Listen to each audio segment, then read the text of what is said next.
টি-20 বিশ্বকাপ খেলতে ভারতে না যাওয়ার ব্যাপারে অনড় অবস্থানে বাংলাদেশ। ভারতীয় বোর্ডের সঙ্গে আইসিসির সভাপতি জয়ের শাহ বৈঠকে সংকট সমাধানের আশা।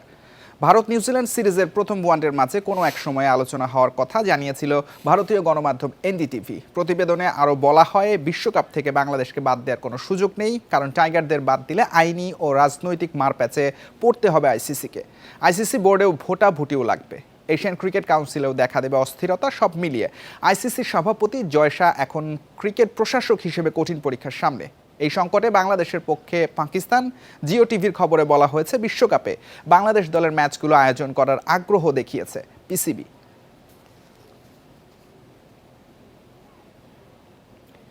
মুস্তাফিজ ইস্যুর পর বিশ্বকাপ নিয়ে চলমান সংকটের মধ্যেই ভারতে এলিট প্যানেলে থাকা বাংলাদেশের আম্পায়ার শরফুদ্দৌলা সৈকত রবিবার ভারত নিউজিল্যান্ড সিরিজের প্রথম ওডিআইতে তৃতীয় আম্পায়ারের দায়িত্ব সামলেছেন নির্বিঘ্নে।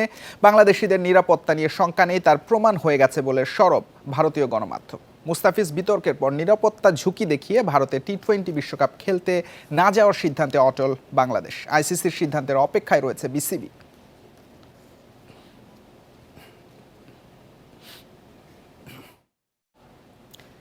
বিপিএলে রংপুর রাইডার্সকে 7 উইকেটে হারিয়েছে রাজশাহী ওয়ারিয়র্স। শান্ত ও ওয়াসিমের দাপুটে 50-তে সহজ জয়। সিলেটে 178 রানের টার্গেট 5 বল আগেই টপকে যায় রাজশাহী। এদিকে ফর্মে থাকলেও বিশ্বকাপ দলের সুযোগ পাওয়া নিয়ে ভাবছেন না নাজমুল হোসেন শান্ত। নির্বাচকদের সিদ্ধান্তকে সম্মান জানিয়েছেন। লাক্কাতুরায় রাজশাহী ওয়ারিয়র্সের বিপক্ষে কামব্যাক ম্যাচ। নোয়াখালীর কাছে হারা রংপুর রাইডার্সের টিম কম্বিনেশন, ব্যাটিং পজিশনেও রদবদল। ওপেনিংয়ে তাওহিদ হৃদয় বড় চমক, মালানের বদলি কায়েল মেয়ার্স আস্থার প্রতিদান দিতে পারেননি। ওয়ান ডাউনে নামা লিটনও ব্যর্থ। রাজশাহী নিয়ন্ত্রিত বোলিংয়ে লো স্কোরিং ম্যাচের আভাস মিলছিল। ইফতিকার আহমেদের ধীরগতির ইনিংস চাপ আরও বাড়ায়। গড়ে তখন 7-এর নিচে রান। খুশদিল হৃদয়ের দায়িত্বশীল ব্যাটিংয়ে রংপুরের লড়াই। 39 বলে 50 হৃদয়ের এই বিপিএলে দ্বিতীয়। খুশদিলও সঙ্গ দিয়েছেন ঠিকঠাক। 16তম ওভার থেকে দুজনের তাণ্ডব শুরু। রিপন মণ্ডলের 1 ওভারে 28, শেষ 5 ওভারে 74 রান তুলেছে রংপুর। কাছে গিয়েও সেঞ্চুরি না পাওয়ার আক্ষেপ হৃদয়ের। 56 বলে 97 রানে থাকেন অপরাজিত। 8-4 ও 6 ছক্কায় সাজানো। শেষ 17 বলে 47 রানের বিধ্বংসী ব্যাটিং তার। রান তারাই শুরুতেই আউট তানজিদ তামিম। ম্যাচে তার বিন্দুমাত্র প্রভাব পড়েনি নাজমুল শান্ত, মোহাম্মদ ওয়াসিমের কল্যাণে। চলতি বিপিএলে দুর্দান্ত ফর্মে শান্ত রংপুরের বোলারদের দুশ্চিন্তা বাড়িয়ে 28 বলে তুলেছেন 50। আমি চেষ্টা করব নেক্সট ম্যাচে যদি আবার সুযোগ পাই আবার দলের উপর ইম্প্যাক্ট রাখার। সিলেকশন আসলে আমার কন্ট্রোলে নাই। এখানে কোচ, ক্যাপ্টেন, সিলেক্টররা যেটা টিমের জন্য ভালো মনে করেছেন সেটাই আসলে করেছেন, বাট আমার কাজ রেগুলার পারফর্ম করা, যেটা আমি করার চেষ্টা করছি। মারকুটে ওপেনার ওয়াসিম সমান তালে খেলেছেন। শান্তর সাথে তার জুটি 142 রানের। 76 করে শান্ত ফিরলেও ম্যাচ শেষ করে আসেন যুক্তরাষ্ট্রের হয়ে খেলা ওয়াসিম। 87 রানের অপরাজিত ইনিংসে 7-4-এর সঙ্গে 4 ছক্কা। বড় লক্ষ্য সহজেই তাড়া করে জয়োল্লাস রাজশাহীর। কপিল পাল, ইন্ডিপেন্ডেন্ট নিউজ। বিপিএলে মোহাম্মদ নবী ও তার ছেলে ইশাকিলের ইতিহাস গড়ার দিনে নোয়াখালী এক্সপ্রেসের দাপুটে জয়। ঢাকা ক্যাপিটালসকে হারিয়েছে 41 রানে। 185 রানের টার্গেটে 143 করে অল আউট ঢাকা। হাসান ইশাকিল ও সৌম্য সরকারের উড়ন্ত শুরু। পাওয়ার প্লেতে আসে 64 রান। 100 রানের জুটি ভাঙে 10ম ওভারে। সৌম্য ফেরেন 48 রান করে। বিপিএল অভিষেকে সেঞ্চুরি মিসের আক্ষেপ ইশাকিলের। এর আগেই নবীর সঙ্গে জুটিতে গড়েন ইতিহাস।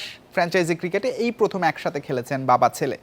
ইশাকিল 60 বলে করেন 92 রান। চ্যালেঞ্জিং টার্গেটে ঢাকা ক্যাপিটালসের ধস। গুরবাজ ফেরেন 11 করে। নাসির সাইফের শূন্যতে বিপদ বাড়ে ঢাকার। শামীম 29 রান করে আউট হন।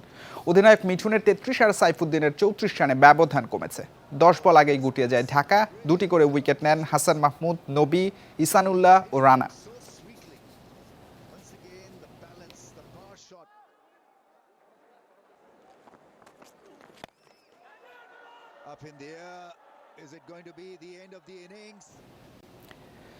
জাতীয় দল অথবা বিপিএল সব জায়গাতেই অধিনায়কত্ব নিয়ে প্রশ্নের মুখে থাকেন মেহেদী হাসান মিরাজ। ব্যাটিং অর্ডার ও ব্যাটে বলে পারফরমেন্সে এবারও আছেন সমালোচনার মাঝে। তবে বিপিএল মিরাজ বলছেন, দল আর অন্যদের সুযোগ দেওয়ার জন্য নিজেই বরং ত্যাগ স্বীকার করেন অনেক বেশি। হঠাৎ করেই বাংলাদেশ ক্রিকেটে একটা ঝড় বয়ে যাচ্ছে। টি-20 দলে না থাকা মিরাজের সেই সবের সঙ্গে সরাসরি সম্পর্ক না থাকলেও একদমই দূরে থাকতে পারছেন না। বিপিএলে মাঠের চ্যালেঞ্জের সাথেও মানিয়ে নিতে হচ্ছে প্রতিনিয়ত। সিলেট টাইটান্সের অধিনায়কত্বের পাশাপাশি তার ব্যাটিং বোলিং নিয়ে হতাশ সমর্থকেরা। প্রতি ম্যাচ শেষেই শুনতে হচ্ছে দুয়ো। আমরা তো বাংলাদেশের মানুষ, ঠিক না? আমরা তো আর অন্য গ্রহের মানুষ না, অন্য দেশের মানুষ না। দিন শেষে আমাকে যদি কেউ একটা বাজে কমেন্ট করে, আমাদের বাংলাদেশের মানুষই যদি আমাকে কমেন্ট করে, তার দ্যাট মিনস তার বাংলাদেশের প্লেয়ারদেরকেই কমেন্ট করলো, ছোট করলো বাংলাদেশের প্লেয়ারকে। যুব দলে ব্যাট করেছেন টপ অর্ডারে, জাতীয় দলে খেলতে হয়েছে বিভিন্ন জায়গাতে, এখনও মন মতো জায়গাতে ব্যাট করতে পারেন না। ত্যাগের কথা জানালেন, অন্যদের জন্য কি করার চেষ্টা করেন সেটাও বললেন। আমি নিজের জায়গা ছেড়ে আমি আরিফুলকে খেলিয়েছি। আমি কিন্তু 4-এ ব্যাটিং করার কথা ছিল, 3-4-এ আমি নিজে যেতে পারতাম, বাট আমি কিন্তু যাইনি। আমি আরিফুলকে আমি প্রমোট করেছি, চেষ্টা করেছি। ও একটা ইয়াং প্লেয়ার, ও যদি এখানে ভালো খেলে বাংলাদেশের জন্যই ভালো হবে। 2027 সালে ওয়ানডে বিশ্বকাপ, মিরাজের সামনে প্রথম চ্যালেঞ্জ দলকে সরাসরি বিশ্বকাপে তোলা, তারপর দারুণ কিছু করার চিন্তা করা। ওডিআই ওয়ার্ল্ড কাপ আছে, আর এবার ভেরি ইম্পর্টেন্ট আমাদের জন্য, এবং আমরা কিভাবে ওডিআইটা খেলবো সেটা আমরা ডিসাইড করব, এবং আমরা ওইভাবে বসবো, এবং আমরা ওইরকম একটা প্ল্যান করব যে কিভাবে আমাদের ওয়ার্ল্ড কাপের যাওয়ার আগে আমাদের মেন্টালি এবং প্রিপারেশন নেওয়া যায়, স্কিল এভরিথিং। সতীর্থ মঈন আলী বলেছেন, বাংলাদেশ অধিনায়কেরা আবেগী হন, যা দলের উপর প্রভাব ফেলে। ওয়ানডে অধিনায়ক মিরাজও কি তেমনই ভাবেন? প্রত্যেকটা মানুষ ক্রিকেট খেলা দেখি এবং ক্রিকেটটাকে অনেক ওন করি, এর জন্য হয়তো যারা ক্যাপ্টেন্সি করে তাদের ওই ইমোশনটা ওইভাবে হ্যান্ডেল করতে পারে না, বাট এখন যারা আছে সবাই ইমোশন কন্ট্রোল করে। আলোচনা সমালোচনা ভুলে আপাতত সিলেট টাইটান্সের শিরোপা মিশনে মন দিতে চান Miraj. Mazharul Islam, independent news, Sylhet. BPL এর সিলেট পর্ব শেষ হচ্ছে। কাল দুদিন বিরতি দিয়ে 15 জানুয়ারি থেকে দ্বিতীয় পর্ব শুরু হবে ঢাকায়। এরই মধ্যে মিরপুরে অনুষ্ঠেয় লিগ পর্বের বাকি ম্যাচ, প্লে অফ ও ফাইনালের টিকিটের মূল্য ঘোষণা করেছে বিসিবি। গ্যালারির সর্বনিম্ন টিকিটের দাম 200 টাকা, উত্তর গ্যালারি ও আবু সাইদ স্ট্যান্ডের টিকিট কেনা যাবে 300 টাকায়, ক্লাব হাউসের টিকিট 500 আর 800 টাকায় কেনা যাবে ইন্টারন্যাশনাল গ্যালারির টিকিট। গ্র্যান্ড স্ট্যান্ড টিকিটের দাম সর্বোচ্চ 2000 টাকা। ইন্টারন্যাশনাল লাউঞ্জে বসে খেলা দেখতে গুনতে হবে 1000 টাকা। বিপিএল এর সব টিকিট বিক্রি হচ্ছে অনলাইনে। ঢাকা পর্বে টিকিট পাওয়া যাবে কাল থেকে। নারী সাফ ফুটসাল চ্যাম্পিয়নশিপের প্রথম আসরেই ভালো করতে মুখিয়ে বাংলাদেশ। অনুশীলনে ঘাটতি থাকলেও দলগুলো সমমানের হওয়ায় ইতিবাচক ফলাফলের আশা দেখছেন অধিনায়ক সাবিনা খাতুন।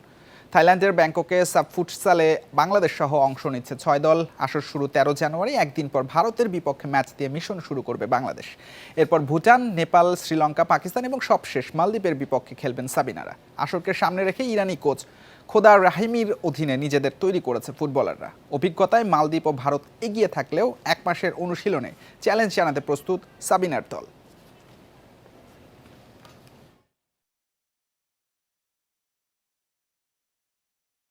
ফুটবলের বিকেন্দ্রীকরণে সারা দেশের 300 একাডেমির মাধ্যমে কার্যক্রমের পরিকল্পনা বাফুফের। ফুটবলের মান উন্নয়নে একাডেমিগুলোকে বাফুফের লাইসেন্সধারী কোচ সহ সব ধরনের সহযোগিতা দিতে চায় ফেডারেশন।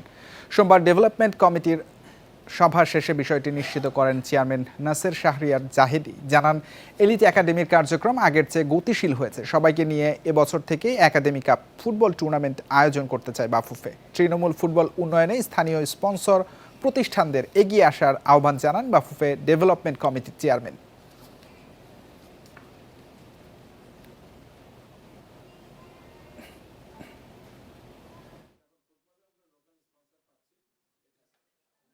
পঁচিশটা ছিল আমাদের একটু বুঝে টুঝে নেওয়ার সময়। 26 থেকে আমরা হয়তো আমাদের ডেলিভারিগুলো আস্তে আস্তে দিতে পারবো। সারা দেশে ফুটবলের যে উৎসাহ বাচ্চাদের ভেতরে, আমরা এটাকে প্রায়োরিটি দিচ্ছি, এবং সেজন্যে আমরা একটা সেন্ট্রালাইজড একাডেমি থেকে আমরা দেশের এই 300টা একাডেমিকে যতদূর সম্ভব টেকনিক্যাল সাপোর্ট দিয়ে, লজিস্টিক সাপোর্ট দিয়ে আমরা একটু ডেভেলপ করে আনতে চাই। জাতীয় যুব হ্যান্ডবল প্রতিযোগিতার প্রথম দিনে জয় পেয়েছে চাঁপাইনবাবগঞ্জ, ঢাকা, যশোর, কুষ্টিয়া, পঞ্চগড় ও ফরিদপুর। 2 গ্রুপে ভাগ হয়ে লড়ছে 10 দল। উদ্বোধনী ম্যাচে মাদারীপুর জেলাকে 40-11 গোলে হারায় চাঁপাইনবাবগঞ্জ। দ্বিতীয় ম্যাচে ঢাকার বিপক্ষে প্রতিদ্বন্দ্বিতা গড়তে পারেনি নড়াইল, হেরেছে 43-12 ব্যবধানে। মাদারীপুরের বিপক্ষে 1 পেশে জয় পেয়েছে পঞ্চগড়। বিকেলে প্রতিযোগিতার উদ্বোধন করেন যুব ও ক্রীড়া মন্ত্রণালয়ের অতিরিক্ত সচিব মোহাম্মদ সেলিম ফকির।